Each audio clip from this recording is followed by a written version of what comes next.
Okay, welcome everyone. We're very pleased to have you with us this afternoon. I'm Susan Carter from the Henry Plant Museum.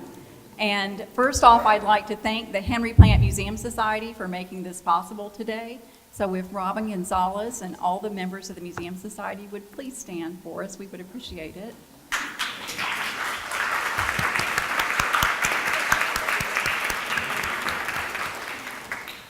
Thank you, ladies. And I just want to mention we are so proud to have the Museum Society's Gasparilla collection, and not one but 3 Ann Lowe dresses as part of it. And very, very fortunate that the Museum Society has funded the conservation of all 3 gowns, and they have just come back within the last couple of weeks. So we're very, very proud to have them on display. If you haven't seen them, please go next door afterwards. We're open till 5 o'clock and have a look. They're just dazzling. Let's see what else I want to say. I'd like to share just a little bit about Margaret. I got to know Margaret about 7 years ago. She called and was inquiring about the Ann Lowe gowns. And of course, we were thrilled to have somebody interested in the gowns. And so she came here. She was able to come as a grad student from the Smithsonian's Corcoran School of Art and Design back in, I think it was 2012. And she was able to examine the gowns. And of course, our Ann Lowe gowns, like many other Lowe gowns, do not have labels. And so it was always in the back of my mind, are these the real thing? And Margaret was able to authenticate them by looking at the stitchery, the undersides, the craftsmanship. She is so knowledgeable. It was just amazing that she could tell Ann Lowe's techniques from the construction designs on the undersides. So that was fabulous for us to know. Since then, Margaret has worked at Winnetou for about 3 years, and she is currently with the, let me get this correct, Carnegie Museum of Art in Pittsburgh. And she has traveled extensively throughout the country examining the work of Ann Lowe. So we're all thrilled to have her with us this afternoon and are excited for the talk. So I'm turning it over to you now. Great.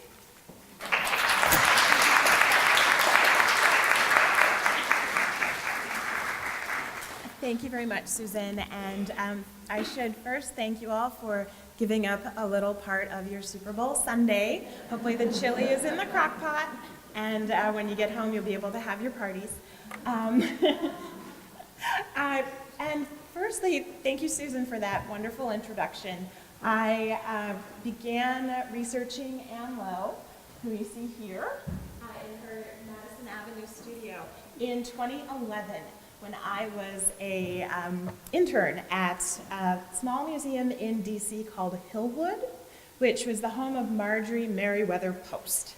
They had one dress that they believed was by Ann Lowe, and it was a dress that is also in a portrait that they use of her a lot in their promotional stuff. It's a brown dress kind of off the shoulder. And so the chief curator wanted to know more. Their textile curator had no time to do this because he was planning a wedding dress exhibition of the Post family's wedding dresses. And so the chief curator, Liana, said, well, let's give it to the intern. So here's this dress. It's they think it's done by an African-American woman who made Jackie Kennedy's gown. I kind of in the back of my head remembered something about, oh yes, a black woman made Jackie Kennedy's wedding gown, but I knew nothing about her. So that was the first barrier to learning more. Then I noticed not a lot was written about Ann Lowe at the time.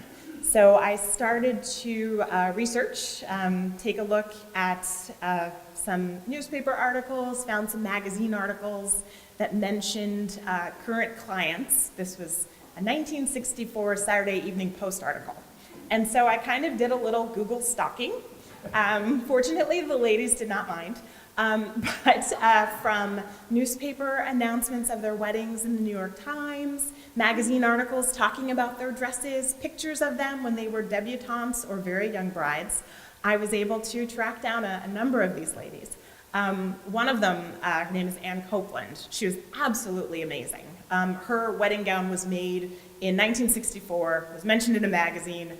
I wrote to her because at the garden where she was on the board, she was an emeritus board member of this garden in Connecticut.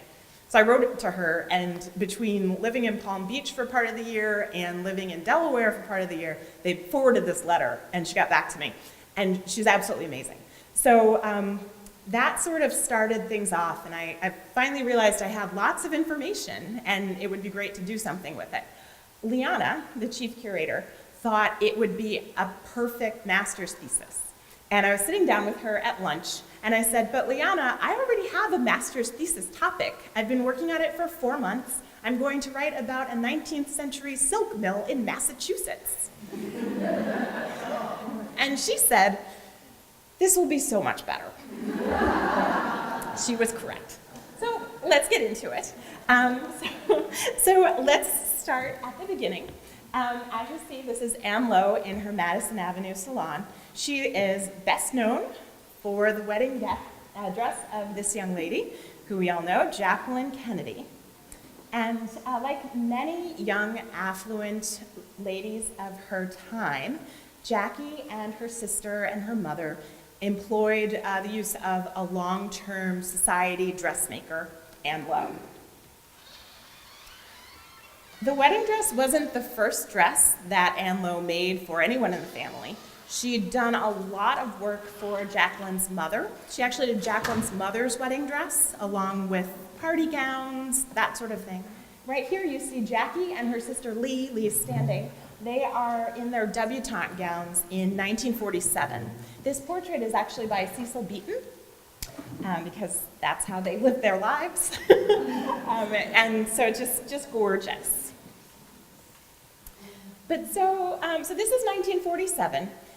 In the early 50s, Jackie got engaged. I'll let you read that for one moment. So she got engaged, and she went back to Ann Lowe's studio to start a wedding dress. Clearly, this wedding to Mr. John Husted did not happen. That engagement was broken, and that was about maybe 2 years before this young gentleman walked into her life. And so here's Jack Kennedy, very handsome senator, and so then they got engaged. That's her wedding gown. It is quite a gown.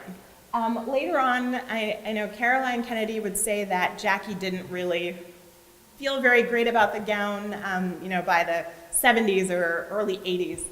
She thought it was a bit over the top. But at the time, this was something that she worked out with Ann Lowe. You can see that the gowns, let me get my corner here. So this neckline here, that's a portrait neckline. And if you look again at the debutante gowns, you can see that same thing, especially here. So here's Jackie, and so it's pretty much following the line of her debutante gown. So it was something that she, at the time, really liked. So Ann Lowe made dresses for the entire bridal party. She made the ring bearer's outfit. Well, ring bearer is right there. He's wearing little velvet pants. Here's the flower girl, and then all of the bridesmaids. And those sashes are what Ann Lowe described as candy pink. It's a very, very bright pink. She also made the mother of the bride gown. So here's Jackie's mother, and if you see the kind of stripe pattern here, it coordinates with the ruffles on Jacqueline's dress. And Ann Lowe was just that detail-oriented to think of how everything would look in the pictures. There's more to that story, and we'll get to it. But at first, I wanted to start at the beginning, tell you a little bit about Ann Lowe's biographical story. She was born in Alabama, in a little town called Dothan, Alabama? Dothan, I think. Dothan, thank you. Can you tell I'm from Pittsburgh? Dothan, Alabama. However, I can say Tano Tasasa, which is a big deal. We'll come in a little bit later in this. Or I think I can say it. Anyway, so she was born in Dothan, Alabama, and her grandmother was, Ann Lowe described her as someone who was, quote, sewing before freedom. And that's acknowledging that Ann Lowe's grandmother was an enslaved woman who worked as a seamstress on the plantation in Alabama. And she did all of the household sewing, but that also included fine gowns for the ladies, for the family, let's say. So that was her primary work. She was married to she married a freeman carpenter, whose name is actually, his first name is General. He had nothing to do with the military, but that was his first name. Eventually, he bought her freedom. This was about 1860. And so he bought her freedom. She started working out of her house, doing dresses for really the same people. But this time she was getting paid for it. And so this actually is one of her early clients, the First Lady of Alabama. Here we go. This is the First Lady of Alabama, Mrs. Emmett O'Neill, and this is her daughter. They were very early clients. There are wonderful newspaper articles describing the different dresses they wore to this New Year's ball and this inaugural ball, that kind of thing. And from connecting with this woman's granddaughter, I was able to find out much more about the work that Ann Lowe did, or Ann Lowe's grandmother did for them. So in Alabama, Anne was following in her family's footsteps. She would learn to create little flowers, fabric flowers, from looking at the flowers in her family garden and taking scraps from the floor when her grandmother and her mother were working on fine gowns for ladies in Montgomery. From that, she began to learn more. She said in an interview that her mother and grandmother taught her how to sew to make sure that there would be, quote, enough for you to do so she wouldn't get into trouble. And so from a very early age, she was about 10 years old when she could actually draw her first dress patterns. That's amazing to me. And by 13, she made her first dress for herself. And in an interview, she said it was red with black polka dots. It was a little bit too long, but she wore it to church anyway as soon as she finished it because she was so excited. And then from there, she started to work on actual projects with her mother and her grandmother. This came in very handy because unfortunately her mother passed away in 1914. And it was right around the Christmas season. There were a bunch of gowns to make for a New Year's ball. And so Anne had to kind of step up and work on those gowns. There were a bunch of gowns, at least a half dozen. And she finished them in time. From that, she realized that she had what it took to be a designer. She didn't just want to be a seamstress, she wanted to be a fashion designer, which made it very amazing when she ran into this lady. This is Mrs. D.C. Lee, Josephine Lee, who was living, her family was moving, they were living in Tampa because they were in the citrus industry. And so she was going back and forth. Josephine was going back and forth to their old home in Dothan. And so at one point, she ran into Ann Lowe, who was working at a clothing department store. She really admired her clothing. She asked her, where can I find that clothing? And Anne modestly let her know that she'd made it. And she was so impressed, she said, quote, "Nobody in Tampa can sew like that." So she actually invited Anne to come down to Tampa. This is in 1916. Anne was about 18 years old. She was married, she had a young son. So she invited her to come down to Tampa because Josephine had 4 very stylish daughters, including some twins, Rosemary and Louise, who were getting married. And they were actually marrying brothers on New Year's Eve, I believe. Yeah, you can't write this stuff. And so just amazing. And so she wanted Anne to come down, do all the dresses for the wedding, and she was so successful at that she actually stayed with them at this house in Tanotasasa. I'm saying that right? Tanotasasa. I'm gonna get it before I leave Tampa. And so she actually stayed with them and worked as their live-in seamstress for the 4 daughters and for Josephine. This is Rosemary and Louise, I'm sorry, I don't know where Rosemary is in this picture. They look very much alike. And they are wearing suits that were described in the Tampa Tribune as their traveling suits for their honeymoon.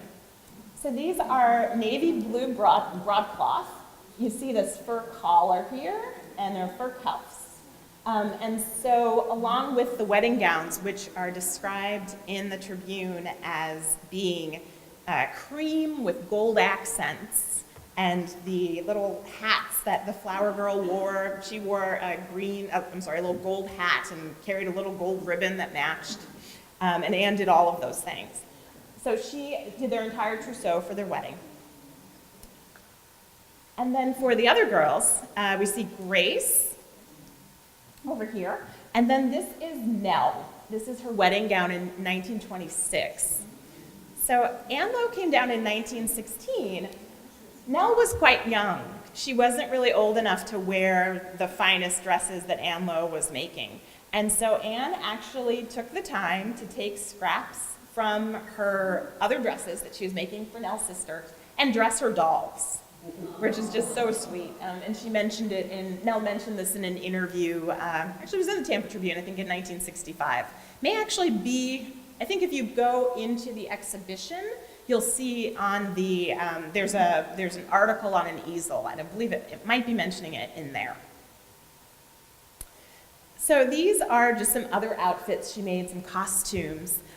She worked for them, for a total, as a live-in, for about 4 years. She got there in 1916, but in 1917, Josephine gave her the opportunity to go to New York and take some designing and dressmaking classes at this place, S.T. Taylor Company. They were in New York. They specialized in French couture sewing skills. When I say couture, I'm talking about very detailed, very, very labor-intensive designs to adorn gowns. And couture is sort of, Christian Dior, those really fancy fashion shows you see, those things where people are like, can they sit down in that? That's couture. I guess that's the best way to explain it. And so she went here, and the exciting thing is that she knew it would give her the final training that she needed to really be able to, at some point, open up her own shop.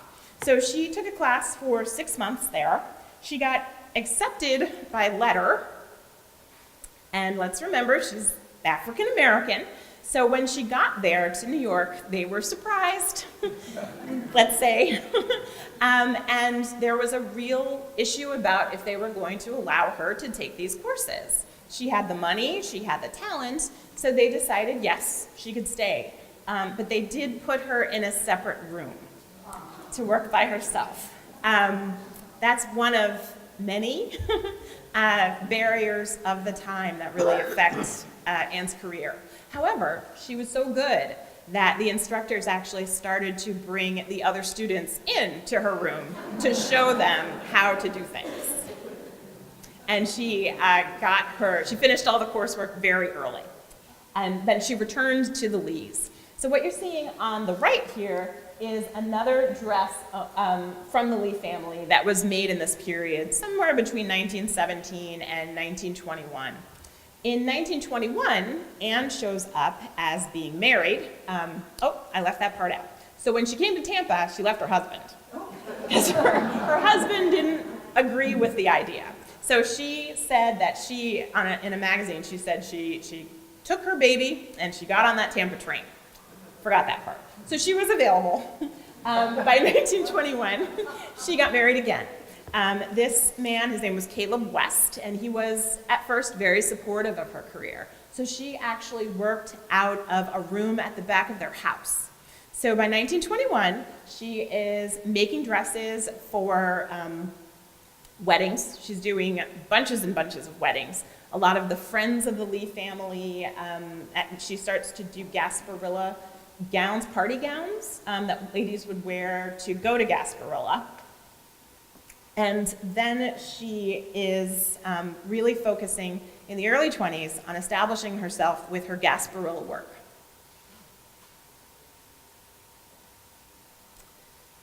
So between 1924 and 1929, Anne completed 4 sets of court gowns for Gasparilla. Here you see the Queen and the King in 1924. They have an Egyptian theme. You'll see, when you look in the 20s, there's a ton of that because of the Tutankhamun discoveries and that kind of thing. You'll start to see that they were really using the influence of Egyptian themes in all kinds of fashion, metalware, silverware, that kind of thing. And so this year they had an Egyptian theme. Here's the full court. I actually do not know and have never seen any evidence to see if she dressed the men. I just don't know. But I know that she did all the ladies' gowns. So that's been sort of, if you know, you can email me. I'll show you my email address at the end of this. But it would be interesting to know. I can imagine that she may have done all of them. We do have a 1924 gown here at the museum that was worn by the Queen. And I'm sorry, Sarah Keller? Yes. Yes. And so it was a dress that she probably wore to a party, to one of the Gasparilla parties in 1924. Now this, coming up, is my favorite of all. I have probably seen about, 50, maybe 50 dresses that she's made, dress designs. This is my favorite. This was worn in 1926. This is in the room over there. You can go see it up close. And it was worn by a maid, a Gasparilla maid. I'm hoping that this kind of shows up so you can see, how really beautiful. And this is, the conservation that the Museum Society supported. Fabulous. It just glows when you go to see the dress. It's fabulous. There is a good amount of beading. What you're seeing here, this design is all beaded. So it's on gold lame on top of red silk. And then all of these beads are individually stitched on here, one by one by one. And so if a thread should break, you're just going to lose maybe 3 beads tops, the ones right next to it. But in cheaper gowns, that Anne's competitors were making, if you broke a thread, that entire strand would come off. So Anne really did these very labor-intensive techniques. This is Carlotta Cuesta, who was the 1927 queen. And I must say, the Tampa Tribune has done a remarkable job of digitizing their early editions. And they always did a huge spread for Gasparilla, huge spread. So pictures and these just very detailed descriptions, which for me, it's like candy, just absolutely amazing. And so that's so helpful, especially when looking at, black and white photos. I know I can learn, if this was red, for instance, or, was this gold or silver? They will really detail it in the newspaper. And so that's the whole 1927 court. You'll notice that we didn't have a full court picture of 1926. As Tampa people, if you ever come across a full court picture of 1926, please give it to Susan Carter. From what I can tell, it may have burned up in a fire at the Tampa Yacht Club, which at one point in the 30s was holding the archives of Gasparilla. And so they lost some things because of a fire that I believe happened in the early 30s. And I've never seen a full court picture. It would be wonderful to see one of 1926. However, this is 1927. This is 1928. The exciting thing for me as a kind of geeky fashion person, if you look at this, so all of the dresses are gorgeous, but this is a wandering rose pattern. It's a silk flower that Ann Lowe made, and so you have the leaves and different blooms in different states of blooming. And so this is the first time this appears in photos. And it's so exciting to see that she was doing this as early as 1928. When you look at, if you have the chance to go to the National Museum of African American History and Culture, they do have an Ann Lowe case It's like a dedicated case, and they'll swap out dresses every few months. And they have a bunch of dresses. They can swap them out for a while. But you'll see on some of them these flower patterns. And it's just amazing to see that she was doing the same thing so early. This dress is also a favorite, but for a different reason. This is from the 1950s. It was made for Gasparilla. I believe it was made for a maid in Gasparilla, possibly. I'm sorry if I'm wrong about that, or perhaps she just wore it to a party.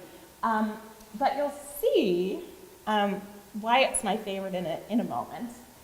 Basically, those little tulle pieces are little pussy willows that she's created by just looping a little piece of tulle and just sewing the end of it onto the dress.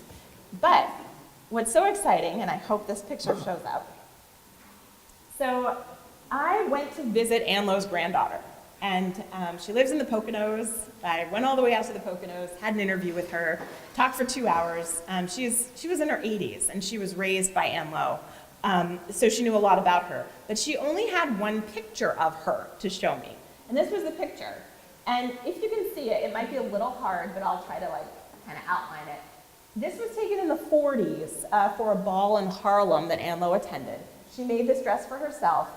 It is exactly this dress that she made later in the 50s. And this was so exciting because this is one of the dresses that doesn't have labels. But there it is on the designer in a picture. I almost died when I saw this. And Audrey was just like, here's a picture of Nana. It's really amazing. And so, all of the information that we can get from this one photograph is just so astounding to me. Okay, but she's still in Tampa. We're still in the 20s. She needed a workforce because she was making dozens and dozens and dozens of gowns. Each wedding had a number of bridesmaids, and I'm sure weddings were, all coming around at the same time, so she had lots of work, but she needed a workforce. So she actually took people from her neighborhood, took women from her neighborhood, and did sewing classes to teach them her techniques. So she could use them, she could hire them to work for her, and she had her little workforce that could do all that beading that you just saw on that dress. The amazing thing to me is that these ladies were able to take that knowledge, and then when she would leave for New York a little bit later, they actually stayed and they actually worked. So here's a picture. This is just 1927 of Tampa around Franklin Avenue. I don't know enough about Tampa to know if this is an African American area that they've taken a photo of, but it's a heavily, if you look at the picture, it's heavily African American in the picture, although there are some Caucasian people mixed in. But so here, after Ann Lowe left for New York, which we'll get to in a minute, in 1928, this woman, Gussie Sheffield, placed an ad in the Tampa Tribune on the society page to let everyone know she was associated with Annie Cone West, which is the name that Ann Lowe used down here, Annie Cone West. And this is Martha Ravana, who is working on another gown. This is a Gasparilla gown that you'll see another one of her Gasparilla gowns in that exhibition. Martha recorded an oral history for the public library here, and in it, I was just kind of browsing things. Nothing was coming up when I looked for Ann Lowe or Annie Cone West, so I just started browsing oral histories of African American women, and there was this gem of like a sentence in Martha's oral history where she just mentioned this lady came down from New York, she made clothes for Jackie Kennedy, and she had sewing classes that I took. And I worked for her. Like, oh my gosh, wonderful. And so this is a gown that's in the exhibition out there. And so that's Martha's work. And I just think it's wonderful to see that, we're talking about the 1920s, 30s, 40s, and 50s. This is a time especially when African American women, or all African Americans, were very much set into service positions. Laundry, cooking, waitressing, that sort of thing. sewing, but not, fine quality couture sewing. And so here's Ann Lowe doing this amazing sewing, getting paid very well for it. And not just, taking the ladder up so no one else can reach, she's actually teaching women in her community to do the same. I just thought that was just so special. And so in 1928, Ann moves to New York City. Let's see what it looks like. So she moves to New York City. She was actually assisted very much by not just the Lee family, but several other families in Tampa who had been long-term clients. Mrs. Lee, Josephine, thought that Ann was just too good to waste here in Tampa, and that she should go explore New York. Give it a try. She's really talented. She should go. So she goes in 1928. She establishes a small workroom in New York. The Depression is going to happen shortly. And unfortunately, she just can't get a client base in New York. She was still doing a lot of Tampa work. She actually did a lot of Carlotta Cuesta's trousseau when Carlotta got married. And she was doing a lot of work for Tampa ladies still, but in New York it just wasn't happening. So unfortunately, she had to close her first shop and try to find a job. So she went to one of the salons along Madison Avenue, and it was really hard for her as an African American to prove that she had the talent to work for them. So she was getting doors slammed all over the place. She went home, she made a dress. She made a beautiful silk dress. She had hand-painted flowers, similar to the flowers that she put on Olivia de Havilland's Oscar gown here that you see a few years later. Isn't that gorgeous?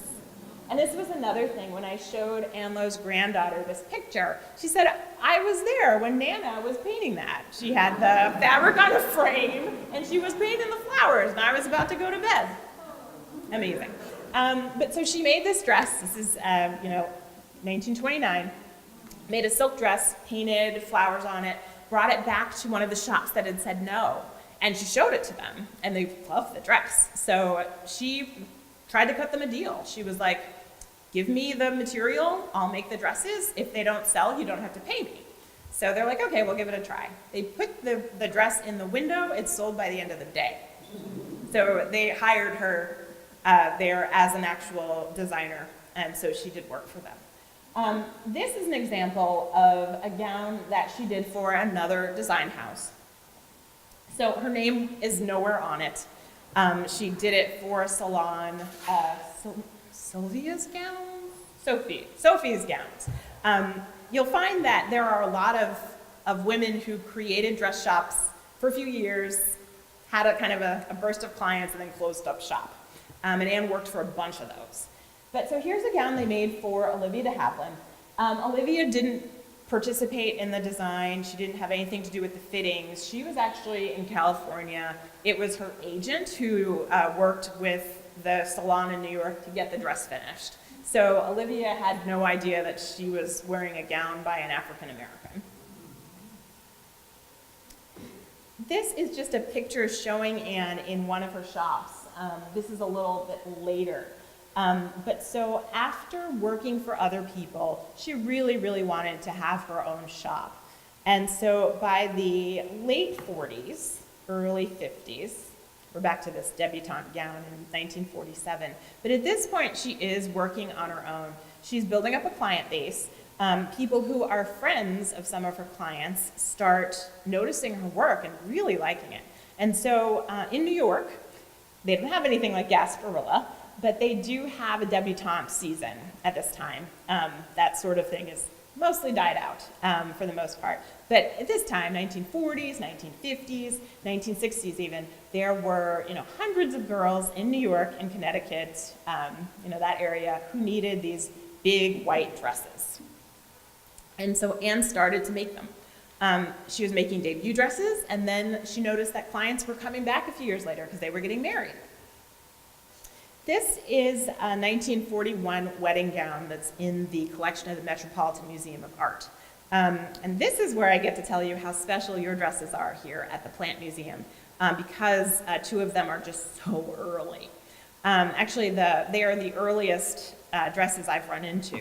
Definitely the earliest in museum collection. Not even the African American History and Culture Museum has anything earlier. They're really, really special. This is the earliest one at the Met. The Met has about a dozen, mostly big ball gowns that were donated by New York Society ladies. So, by 1950, Anne is running her own salon. You can see that these are help wanted ads I found in the New York Times. I should also add here that the kind of information I found could not have happened 15 years ago because it just wasn't available. This stuff wasn't digitized. You can go online and find it. So now you can. Just from the New York Times homepage, you can find Ann Lowe's advertisements. And so this is helpful because it's showing me the kind of work she's doing, the kind of people she needs. Here she's saying that she does an expensive line of both custom and wholesale gowns. So wholesale gowns are going to be not as fancy. They are going to be made, as quickly as possible, but with very good quality materials.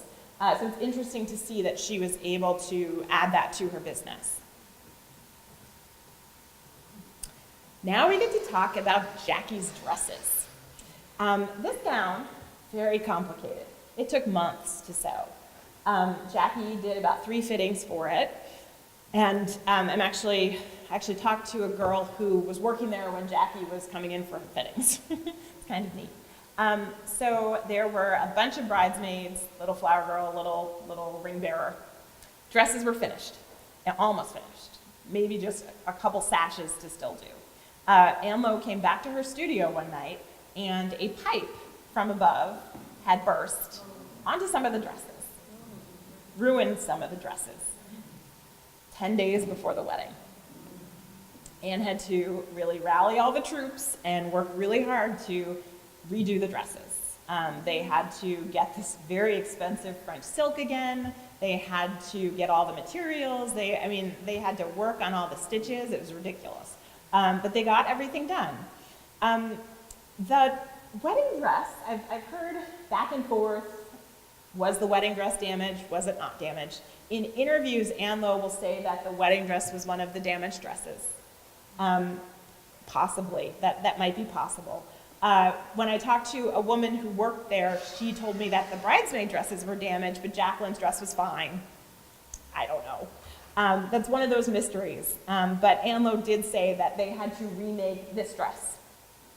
And when you look at the inside of it, it's built like a tank. It's lined. It's amazing. There's a material called buckram, which is sort of a kind of a rough lining. It's used as a lining. But so that's like the third lining in most of this dress. The thing, it weighs a ton. It was built like a tank. So they really had to hustle to get this done in 10 days, and that is what happened. But so, she finished the gowns.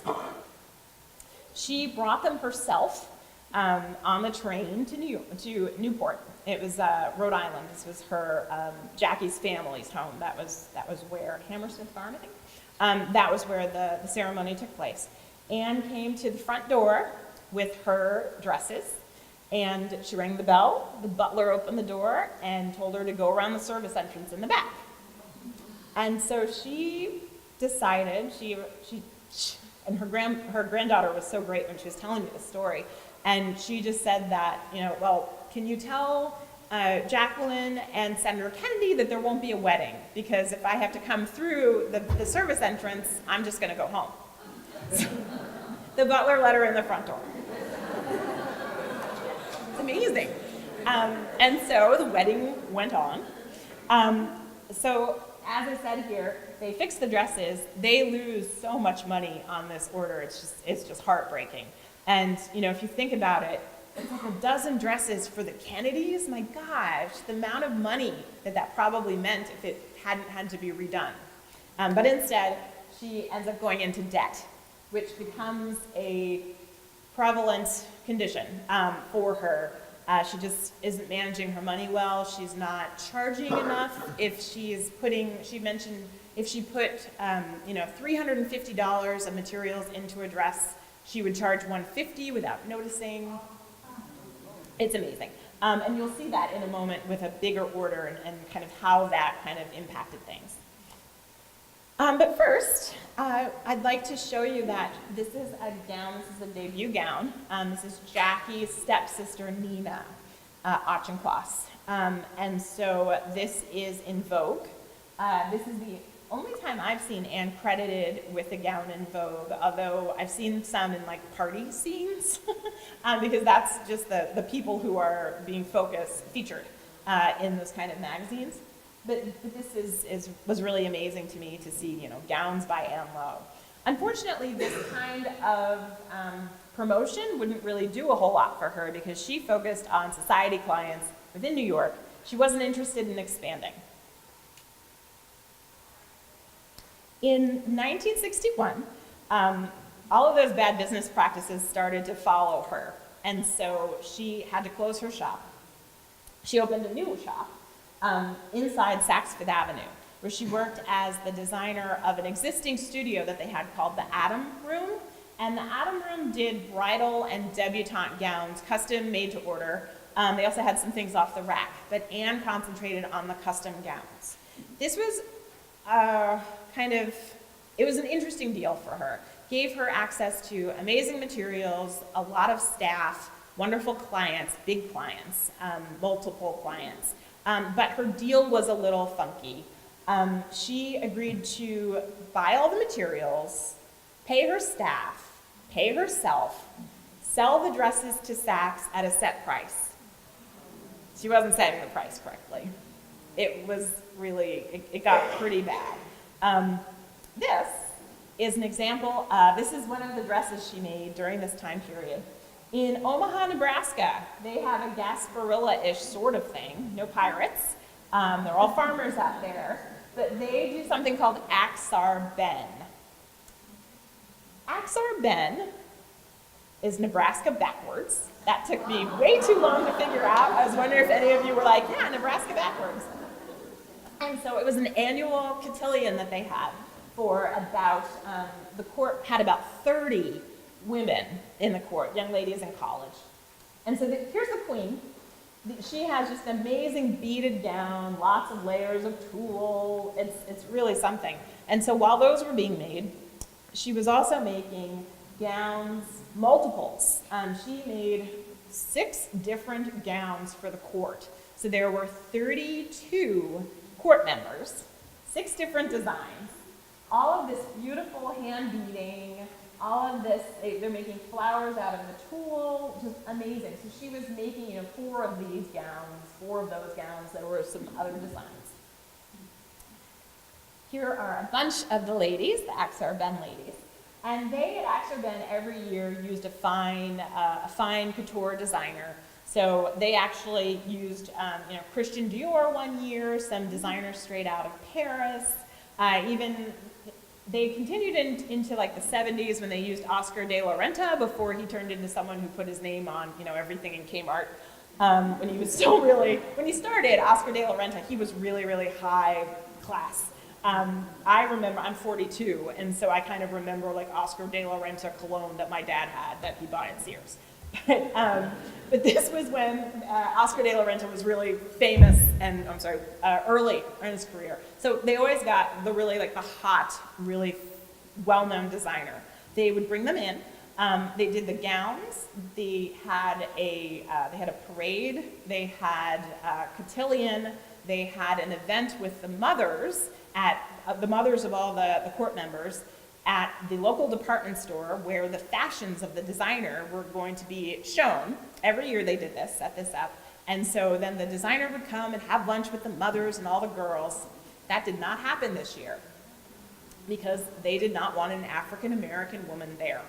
So they didn't bring her designs in. All of the things that would be promotional for her did not happen. This is an example of a gown, a bunch of gowns that cost, $350 to make, and she charged maybe $200. She lost money on every single gown. These beautiful gowns, some of the women I've interviewed who wore them, they loved them. One woman used it as her wedding gown. These just absolutely amazing gowns. But the story is just so annoying to me because, here's 30 dresses, and she lost a lot of money. And so even though Saks was promoting her work, as you see here, in one of the society local magazines in New York, she went bankrupt. So by 1962, she had to file for bankruptcy, and her biggest creditor was Saks because they had been forwarding her money. So she owed them about $5,000. It was just ridiculous. But so she went bankrupt, and at the same time, she was having problems with her eyes. Turned out she had glaucoma, and so one of her eyes had to be removed. The other eye had a cataract along with glaucoma, and so they did a very tricky surgery in like 1963 to see if they could restore some vision to this eye. Because she, art was everything to her. And I know her granddaughter told me just how hard that was for her. And I saw an interview in a newspaper where she said she told the doctor, if you can't save my eye, I would just rather just jump off the Empire State Building, because it was just that important to her. So they were able to save some vision in her right eye. She's still working. She has people to sketch for her. So here you see her with a design. That was created for her. She would dictate what she wanted and then just, look at it very closely to see if it was following what she wanted. And so that's one of her gowns. It's really heartbreaking. But she continued to work. In the mid-60s, she was still doing hundreds and hundreds of debutante gowns. I have lists that were in the newspaper of debutantes that, had their debut that season, that Ann Lowe's staff, they checked off each debutante who was a client. And there are, one page will have like 40 checks. It's really amazing. So she had a good, steady business. She, by this time, had dressed grandmothers, mothers, daughters in their debuts and weddings. This is the mid-60s. She's been in New York since 1928. And so she starts to get a little bit of press. This is actually a picture from Ebony magazine that did a profile about her. It's interesting because Ebony, the readers of Ebony wouldn't be her clientele. She's presented as kind of a fascination, something kind of interesting and unusual. Here is this black woman creating society gowns. So this big profile, while it does celebrate her artistry, when you read the text, it's still a little bit like, yeah, it's kind of unusual that this woman is doing this for society people. So there's really nothing that can help to grow her business from that article. And that's an ad from one of her Madison Avenue salons. Throughout the 60s, she will get different business partners, always a white business partner, to help her with the financial end of things, to help her secure space. If you think about it, so she had salons on Madison Avenue. This is the 60s. A black woman is not going to be able to rent a salon on Madison Avenue or get funding to keep that business going. So she always had a white partner. These are kind of a cute thing that she did. So these are about 3/4 size. Let me show you here. Yeah. So here's Ann Lowe. This is a replica of Jackie Kennedy's inaugural gown, which was not designed by Ann Lowe. Don't want to confuse you. This is Lady Bird Johnson's inaugural gown. And then this is Lady Bird with another copy of that gown that Ann Lowe also made. I just love that she's sitting down and she's saying bye. And so there were about 25, eventually there were like 25 of these that were a set of First Lady gowns. And they were designed to be either exact copies, as in Mrs. Kennedy's case, or inspired by, when they weren't really sure, really early First Ladies, the kind of dresses they would have worn. And they toured them. She made these for a perfume company. The perfume company that made White Shoulders perfume, they were called Evian. And so they had a new perfume called Great Lady. And this was their promotional campaign. So they created these dresses. They put them on these kind of creepy little mannequins. And they toured in department stores. So, in 1969 or whatever, you could go to a department store and you could see these. There were 6 different sets. Ann Lowe made all of the copies of the sets, and the first 5 or 6 gowns were designed by another designer. But Ann Lowe designed all the rest, and then when copies were needed, she made all the copies. So for most purposes, I mean, these are her things. And there's a set in the collection of the Smithsonian, the African American History and Culture Museum, but there's also a set, if you are ever in Canton, Ohio, at the National First Ladies Library. Please, if you're ever around there, just go. Because, and small institutions are great because they let you so close up to things. But they have full sets of these. A bunch of them have Ann Lowe labels. And for me, as someone who, tries to go around to find Ann Lowe dresses, it was just amazing to see, like, oh my gosh, here's a set of 20, and 11 of them have Ann Lowe dresses, or labels. It's really kind of amazing. So this is a debutante gown in the collection of the Museum of the City of New York. And I just put it here to kind of give you an idea of kind of the variation in the range that she was doing with her debutante gowns. Here is a flyer for her with that wandering rose pattern again. If you think about that 1928 dress, it's lovely that she's using this kind of as her signature. She didn't promote much, but the promotion materials that I do have, it's really kind of heartwarming to see. Here she's announcing one of her business associations. So it's called A.F. Chantilly, and it was actually a collaboration with her friend and another designer who's named Florence Powell. Florence wanted to really make something of this. This is about 1966. And so Florence was creating brochures and trying to find interviews and all of these things. Anne was just interested in making dresses, but she appreciated that they could have this kind of information. And so you can see here, Florence was making the day wear, and Anne was focusing on special occasion gowns. Let me read this for you, because you probably can't see it. It says, "The secret is out. Ann Lowe is back." You remember Ann Lowe. She's the designer of the magnificent ivory taffeta bridal gown worn by Jacqueline Bouvier when she became Mrs. John F. Kennedy at Newport. Again, Ann Lowe is creating gowns of breathtaking beauty for the world's most fashionable women. Her debutante gowns whirled through the 1965 national and international debutante balls. And then the next thing is about Florence Powell. I know. Right. Yes, exactly. This is what Ann Lowe was making. This is from the 50s. It's very, if you follow other fashion designers, there's a new look that happens in the kind of late 40s, early 50s, and it's all from Christian Dior that becomes that cinch waist and that waist and the huge skirt. So that's what this is. It's absolutely amazing, and this is one of, I've only seen a handful of sketches. This is in the collection of the Fashion Institute of Technology.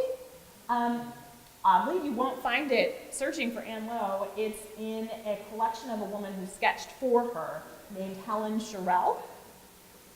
And so these actually at the bottom, what this says, it says designed by Ann Lowe Inc., but then it says right over here, Helen Sherrill wrote over it, because I guess she felt that she did the lion's share of the work on this. But this would have been a sketch that Anne would have dictated to her and then kind of double checked. Okay, this is a Roosevelt family member in her debut gown. It was common for Anne to have that clientele from those types of families, kind of those old New York families. And this Park Avenue Social Review was a magazine that they gave out if you lived in the right area on Park Avenue, that basically, had the comings and goings of your friends and family.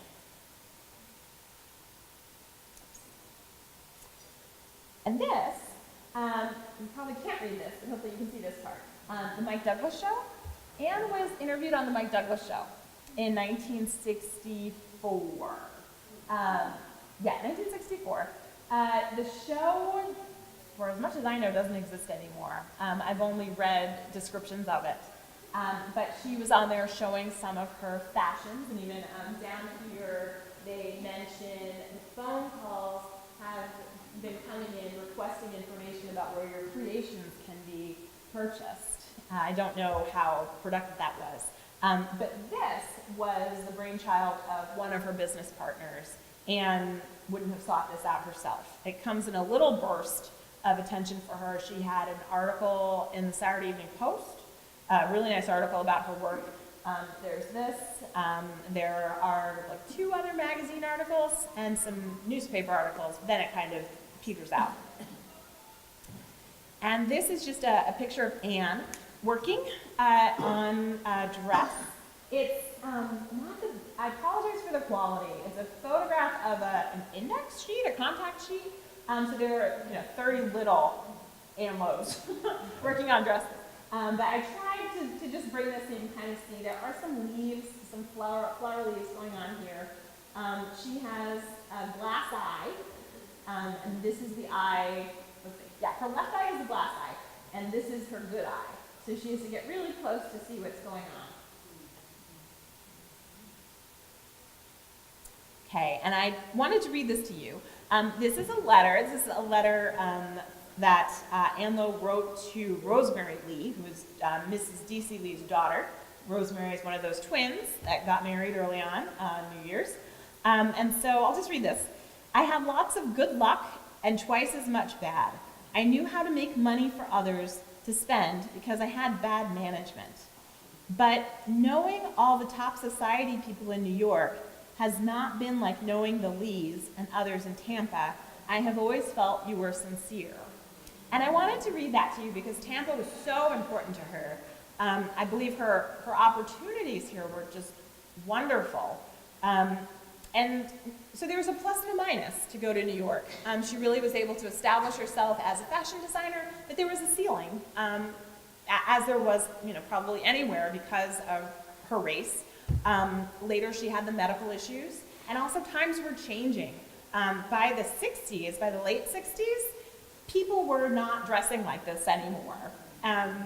In the 30s, debutante season, apparently they needed, I saw an article that was listing it out, they needed like, half dozen dresses, because there were teas to go to, and balls, and dinner parties. And so they would get all of that from the same designer. But by the late 60s, if you've ever seen like a street scene of New York in like 1955 and then like 1969, the changes. Women are in pants, they are not wearing, crinolines and garters and all those things. And so that really affected that custom dressmaking business. People aren't dressing this way anymore. And so to have a business where that's the only thing you do, financially you can't make it. She also couldn't continue to work because her vision was getting worse and worse. And so by 1975, maybe a little earlier, she was actually blind. And so she died in 1981, well cared for by her family. But it was just very sad that she was blind and that she didn't really have financially anything to show for her hard work. She had lived in the same apartment in Harlem from the early 30s to about the 70s when she went to move in with family in Long Island, I believe. But she never bought property.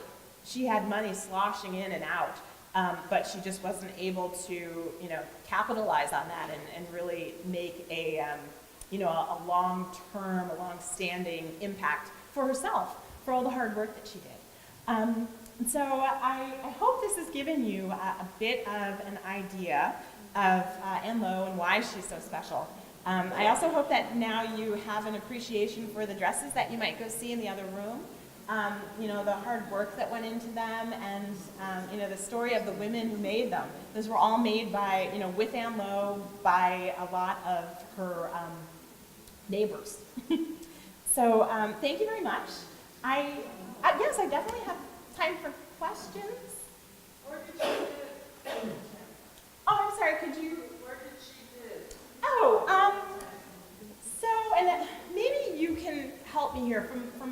understanding, I might be incorrect, but from my understanding, when some of the highways were put in, some of the neighborhoods were plowed over. Is that, yeah, that's correct. And so from my understanding, I may be incorrect, but one of the African American areas were mostly impacted by that. I'm not sure if those were the only areas that were plowed under to create interstates, but that was part of the issue. So where she lived, I don't think exists as a residential community anymore. From her, I have seen census records, and if you're on like Ancestry, you can take a look. Caleb West and Annie Cohn West. Also in the Tampa City directories, which the library has, their address is on there. And I'm sorry, I have so many things in my head about Ann Lowe, I don't know that exactly. Yes, hi. My question is kind of twofold. Mm-hmm. As I'm a writer, so I do the business of the craft and the work of the craft. Yes. And Ann Lowe, as a seamstress, is doing the craft. Yes.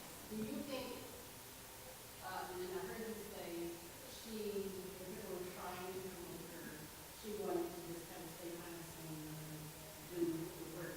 And I found a lot of seamstress people that are that way. They will say, no, I want to sew for anyone else, I just need to do it. Do you think because as an African American, she never really understood how to promote herself, or that she was that not being real for that opportunity, or that she just didn't know how to take it on? I think it's a little bit of both. I know she went to school in Alabama, rural Alabama. She left school at the age of 13. I had gone into a little bit looking about, I was like, okay, what was school like for a black student, in Alabama? And I found interesting information about the funding differences between the white schools and the black schools. I mean, it was disgusting. This was, 1910. She would have been, that was when she would have been about 12. And so the type of opportunities that she had in school wouldn't have been very strong, to have a business sense, exactly. She was, very intelligent, and I don't think it wasn't anything about like her capacity to understand these issues. I just think she didn't have the training. Some of her family members tried to step in and help. Her son-in-law at one point would kind of show her like, the zipper costs this, please, to try to get her to charge correctly. But she wanted to use beads that had actual silver content in them, and she wanted to use the finest things. And then when it came to, charging, she just wasn't doing a good job with it. But yeah, I think, it's a little bit of both, I think. Anybody else have a question? Yes. Oh, hi. Hi. You mentioned that she remarried when she moved to Tampa, but then you never mentioned him again. Oh, What that's happened? because she pretty much didn't mention him again.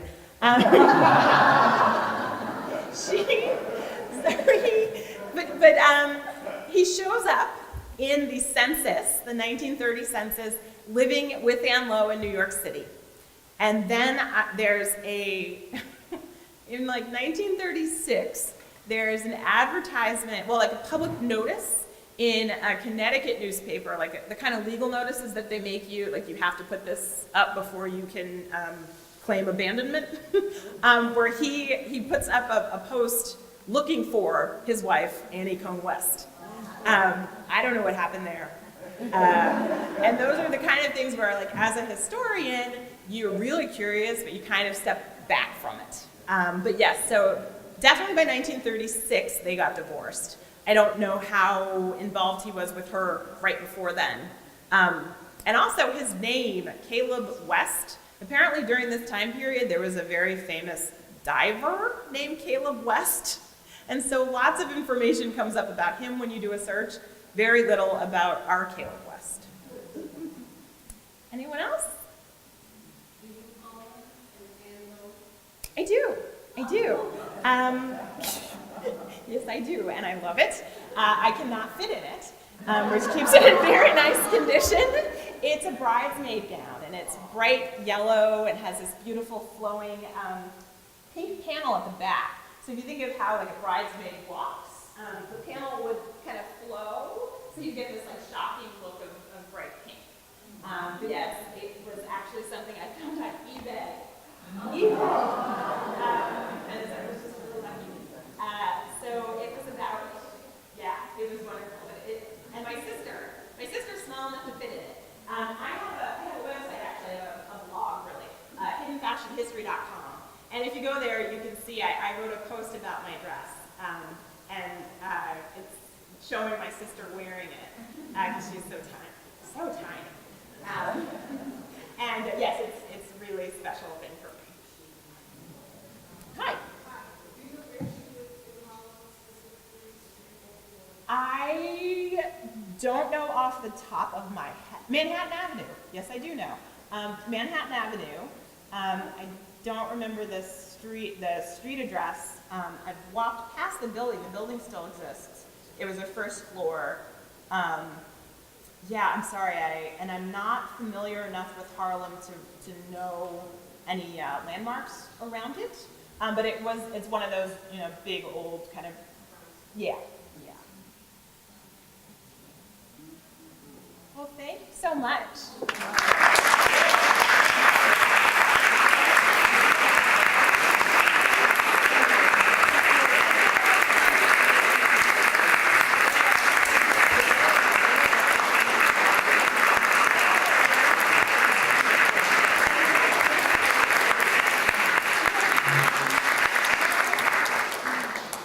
Thank you very, very much, Margaret. I have one more thing I want to ask you.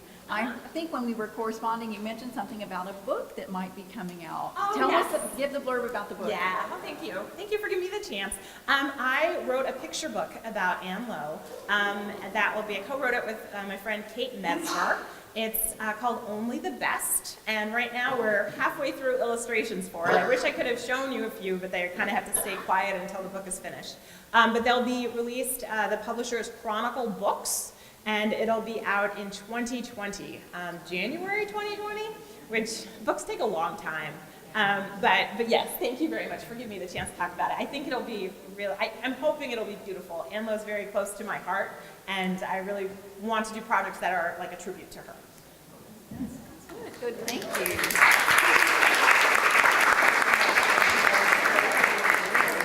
Thank you once again to the Henry Plant Museum Society for underwriting this program today and for conserving the dresses next door. And I hope you all will take time to come over and visit and see them. We're open until 5. And I just wanted to put in a brief blurb about a program coming up next Saturday. It's by Michael Saul. He's you get this correct, world-renowned master penman, and he's going to be talking about the adventures in American handwriting from 4 to 5:30. That's next Saturday. And then coming up at the Oxford Exchange, we're doing a Valentine making workshop next Sunday, a week from today. So if you're interested in those, please go to our website or ask us, and we can give you more information and sign you up right now. Thanks very much, everybody.